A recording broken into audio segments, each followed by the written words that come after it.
Mesdames, Messieurs, bonsoir à toutes et à tous. Bienvenue dans cette session d'information sur la télévision Labari. Nous sommes jeudi 3 mai 2018. C'est la journée internationale, comme vous le savez, de la liberté de la presse, la 25e édition. Vous le savez également, elle a été instituée en 1993 par l'UNESCO ici au Niger. Pour célébrer cette journée, le conseil d'administration de la Maison de la Presse a organisé ce matin une conférence débat autour du thème rôle et responsabilité des médias en démocratie. Conférence de presse résumée ici pour nous par Nasser Seydou et Nafissa Hassan. Médias, justice et état de droit, le contrepoids du pouvoir, c'est le thème choisi par l'UNESCO cette année pour célébrer l'édition 2018 de la Journée mondiale de la liberté de la presse. Au Niger, la Maison de la Presse a mis l'accent sur le rôle et responsabilité des médias en démocratie. Une façon de mettre l'accent sur les défis, l'enracinement de la démocratie et l'état de droit. La dépénalisation du délit commis par voie de presse et la signature de la déclaration de la montagne de la table constituent une avancée significative dans le domaine de la liberté de la presse et d'expression au Niger. Mais hélas, chaque année qui passe ajoute au lot des entraves et violations de la liberté de la presse d'autres faits et d'autres actes aussi graves les uns que les autres. Ce n'est donc pas une surprise que notre pays perde encore 2 places dans le dernier classement RSF de cette année 2018. Rappelons tout récemment la fermeture du groupe de presse Labari, en violation des textes qui stipulent que seul le Conseil supérieur de la communication est habilité à ordonner la fermeture d'un organe des médias. À ce cas précis, il faut ajouter les brimades à l'intention des journalistes sur le terrain de reportage. En ce moment précis, j'ai une pensée particulière à notre confrère Baba Alpha. Le thème choisi par l'UNESCO, médias, justice, état de droit, contrepoids du pouvoir, nous interpelle. Il faut encourager et saluer la justice nigérienne qui a su à tout moment prendre de la hauteur pour dire que le droit. Du reste, la démocratie est conçue pour que le pouvoir arrête le pouvoir. L'occasion pour le bureau du conseil d'administration de la Maison de la Presse de réaffirmer son appel aux professionnels des médias de continuer à faire preuve de responsabilité et du respect de l'éthique et de la déontologie dans l'exercice de leur profession. Présent pour la circonstance, le président du Conseil supérieur de la communication et le représentant du ministre de la communication ont respectivement rappelé l'importance de la liberté de la presse dans un état de droit. Le Niger fait partie des pelotons de tête en matière de liberté de presse aujourd'hui. Et nous n'allons pas seulement nous contenter de cette position plus que honorable. Le gouvernement va continuer à déployer les mêmes efforts comme de par le passé pour que, au lieu de reculer, même si c'est d'un tout petit peu, mais plutôt d'avancer pour que le Niger puisse avancer non seulement de la liberté de la presse. Ainsi, au cours de cette journée, une conférence sur les médias, la justice et l'état du droit, les contrepoids du pouvoir, sera animée pour édifier plus les acteurs des médias et le pouvoir public. Voilà, à la fin de cette conférence, nos reporters ont tendu leur micro à quelques journalistes pour recueillir leur avis sur la célébration de cette journée, l'édition 2018, donc la Journée internationale de la liberté de la presse. Je propose de les suivre. Si vous vous souvenez très bien, c'est cette année où pratiquement des reporters sur le terrain, donc des reportages en pleine activité, j'allais dire, se sont vus violenter et même confisquer leur matériel de reportage. Et je pense là au caméraman du groupe de presse Labari, Monsieur Cheibou Guisso, et donc lui donc du groupe de presse Ténéré, qui à la suite d'un mouvement des scolaires ont donc été violentés et leur matériel confisqué. Et c'est toujours au cours de cette année également que tout récemment d'ailleurs le groupe de presse Labari avait été fermé manu militari, sans sommation, sans passer par le CSC. Et là, nous avons estimé que c'est également une autre violation, une autre entrave à la liberté de la presse. Et pour le cas du groupe de presse Labari, vous avez vu que malgré la décision de justice qui ordonnait clairement la réouverture de ce groupe de presse, les gens ont estimé que, à part ce que dit la justice, eux aussi, ils ont leur mot à dire, et c'est en cela qu'ils ont refusé d'obtempérer à la décision de la justice jusqu'à 48 heures après qu'elle ait donc été publiée.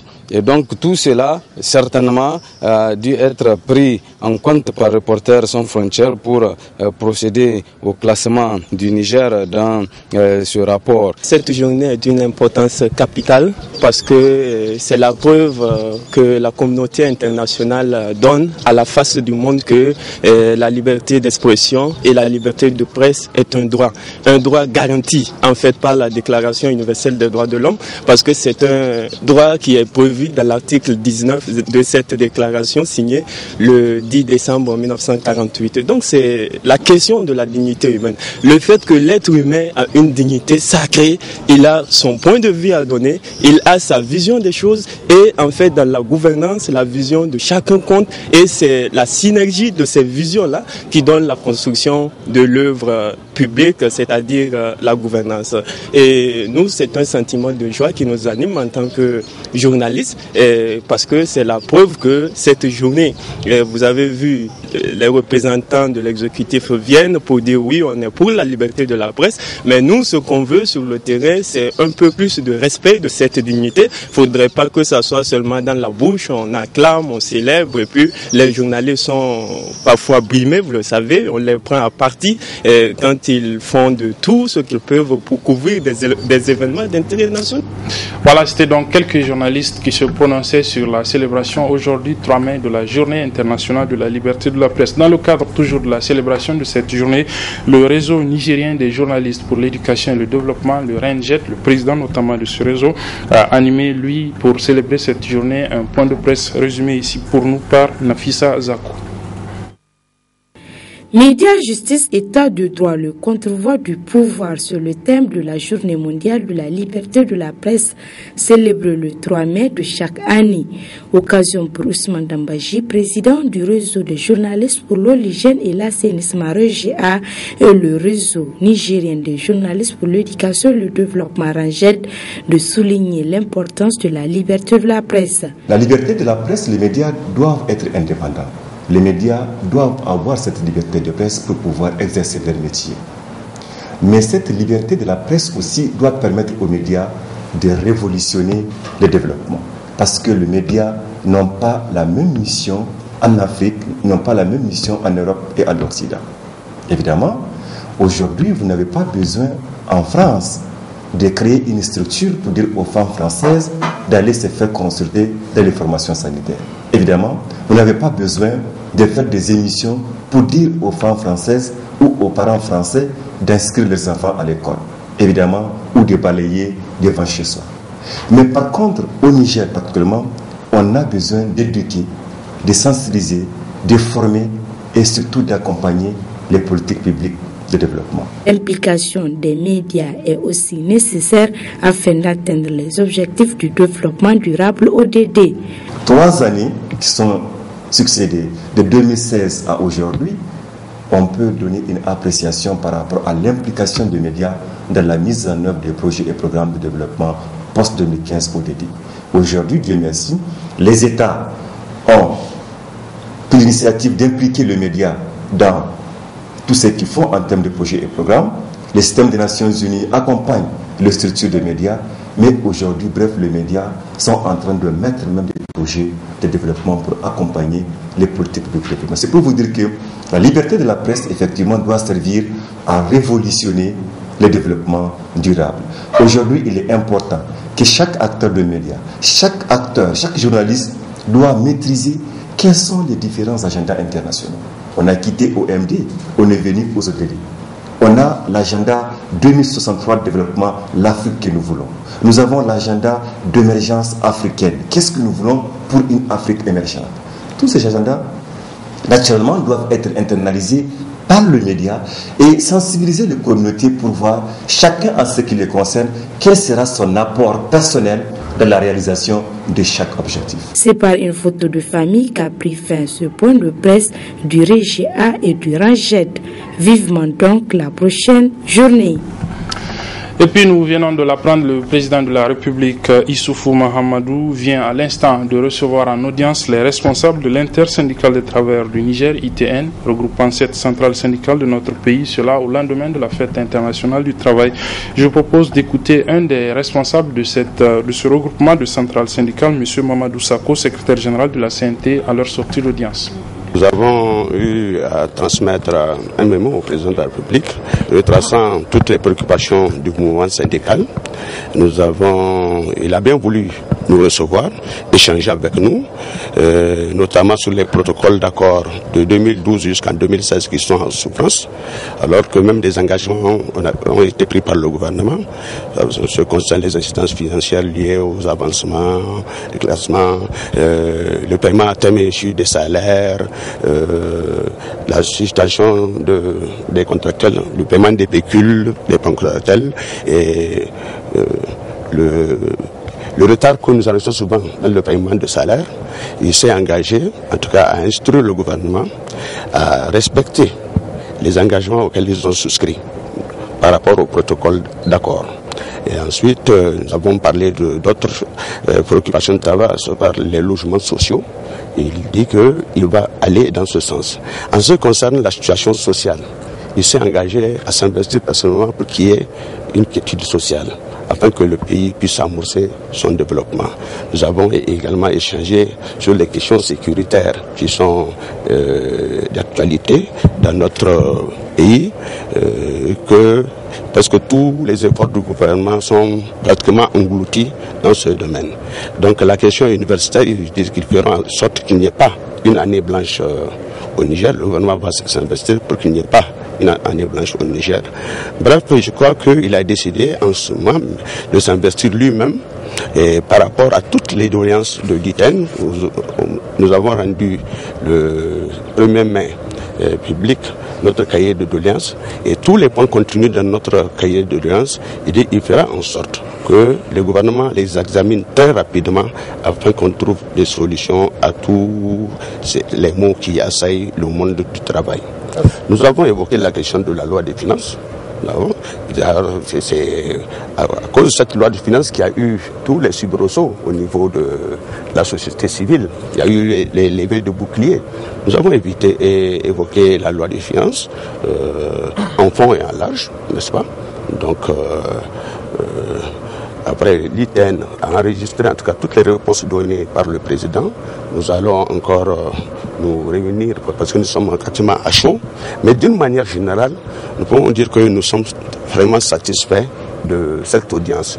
Parce que depuis que le président de la République a été élu à la magistrature suprême de ce pays, c'est la première fois que l'intersyndicale est reçu en audience. Et nous avons demandé à le rencontrer parce que quelque part il y a eu blocage. Ça fait plusieurs protocoles d'accord que nous avons signés.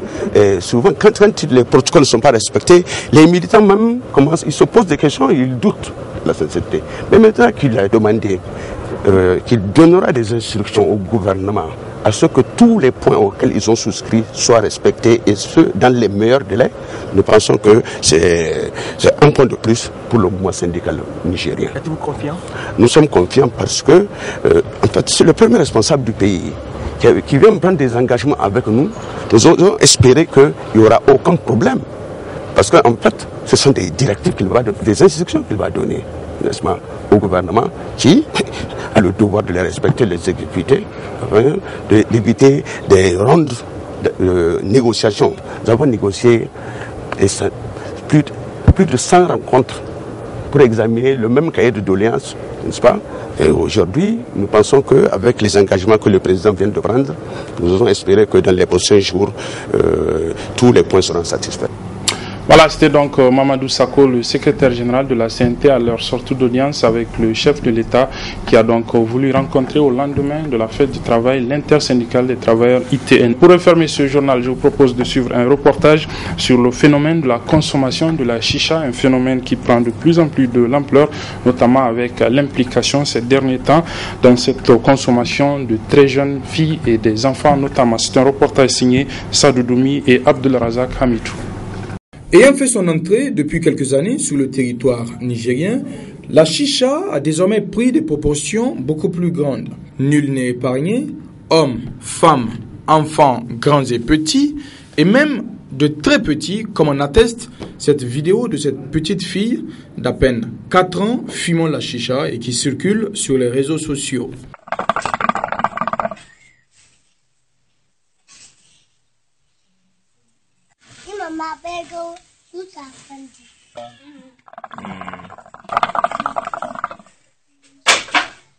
Il est alors important que les autorités prennent de vraies dispositions pour la freiner et pour protéger les plus petits. Moi, ça me révolte et je suis très inquiet par rapport à la jeunesse nigérienne. Je constate la mort dans l'âme que les services dédiés en tout cas à la protection des mineurs ne font pas en tout cas ce qui est de leur ressort. Révoltant dans le sens où je ne peux pas comprendre quand même que aujourd'hui les réseaux sociaux soient en tout cas une vitrine de la dépravation de nos mœurs. La consommation de chicha, je pense que les enfants doivent être à l'abri de cela. J'exhorte en tout cas ces services-là à faire leur boulot comme cela se doit. Les parents aussi ont leur carte à jouer car qui ne dit mot consent. Quoi qu'on dise, la question de la protection de l'enfant incombe au premier chef à la famille. Il est donc du devoir de l'autorité de prendre des mesures idoines conformément à la Charte africaine des droits du bien-être de l'enfant et à la Convention de protéger ses enfants. Je pense que l'article 28 de la Charte est très clair par rapport à la consommation de drogue. Toute substance qui peut en tout cas amener l'enfant à perdre la conscience, l'État doit veiller. Aujourd'hui, je sais qu'il y a une mesure administrative qui interdit la consommation de chicha dans les espaces publics, mais il faut aller au-delà. Il faut carrément, s'il y a possibilité même, de rendre la consommation de chicha comme un délit ou une infraction. Les fumeurs de cette grande pipe à eau ne sont pas pour la plupart conscients des dangers liés à sa consommation. Et c'est sur ce que se referme cette édition, mesdames et messieurs. Merci de l'avoir suivi. Très bonne suite des programmes sur la télévision La Bari. Au revoir.